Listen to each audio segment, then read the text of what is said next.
अस्सलाम वालेकुम। Avon TV के न्यूज स्टूडियो से मैं हूं मुनीबा अख्तर और मैं हूं अनीसा सत्ती। शामिल करेंगे न्यूज हेडलाइंस। मशरक़ वस्ता के अमन के लिए तारीखी लम्हा, मिस्र, कतर और तुर्की ने अमेरिका के साथ गजा माहदे पर दस्तखत कर दिए। शर्म अल शेख कॉन्फ्रेंस हॉल तालियों से गूंज उठा। सदर ट्रंप ने कहा, आज पूरी दुनिया के लिए बहुत बड़ा दिन है। माहदे से मशरक़ वस्ता में अमन कायम होगा। तकरीब में वज़ीर आज़म शहबाज शरीफ समेत 20 से ज़ायद ममालिक के सरबराहान शरीक।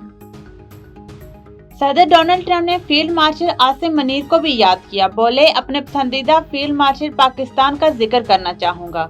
वो यहाँ मौजूद नहीं, लेकिन वज़ीर आज़म शहबाज शरीफ यहाँ हैं। अमन के लिए कोशिशों का शुक्रिया। ख्वाहिश है पाकिस्तान और भारत अच्छे हमसाए बनकर रहेंगे। भारत हिस्से में रियासती दहशतगर्दी का सबसे बड़ा सरप्राइज दहशतगर्द गिरोहों की मदद में मुलविस है।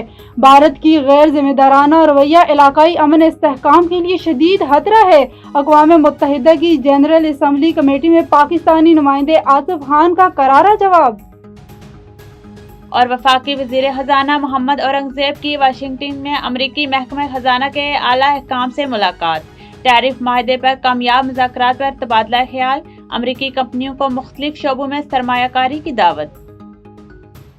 न्यूज़ स्टूडियो से फिलवक्त इतना ही। मजीद किसी भी खबर से बाखबर रहने के लिए देखते रहिए A1 TV। A1 TV, सब पे नजर, अंदर की खबर।